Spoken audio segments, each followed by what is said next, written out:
তাড়াতাড়ি ভাত বাড়ো। হ্যাঁ, তুই হাত মুখ ধুয়ে টেবিলে গিয়ে বস, আমি ভাত বাড়ছি। ওমা, জানো আজকে ফোড়নের বাড়িতে মাংস হয়েছে।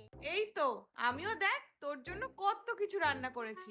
এই মা, শুনেই তো আমার বেশি খিদে পাচ্ছে। তাড়াতাড়ি খেয়ে নি তাহলে।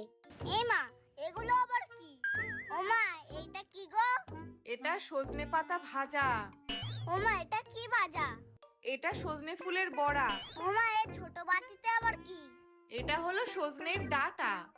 ওমা, এই ঝোলটা কিসের? এটা হলো ডাঁটা দিয়ে মাছের ঝোল, খেয়ে দেখ দেখি। এ আবার কি খাবার? সজনের পাতা, সজনের ডাঁটা, সজনের বড়া, পুরো গাছটাকে তো বসিয়ে দিতে পারতে। ওটা আবার বাকি রেখেছো কেন? এই দেখেই তো আমার খিদে সেরে গেছে। তুমি খাও এগুলো, আমি সব খাবো না। এই সময় এইগুলো খেতে হয় বাবা, এইগুলো খেলে আর অসুখ বিসুখ করবে না। তুই তাড়াতাড়ি খেয়ে নে দেখি।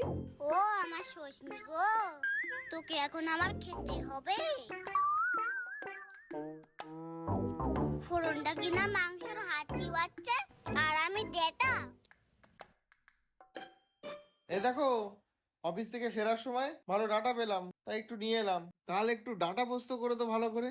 ও বাবা বাবা, তুমি কি ডেটা ছাড়া আর কিছু আনতে পারো না?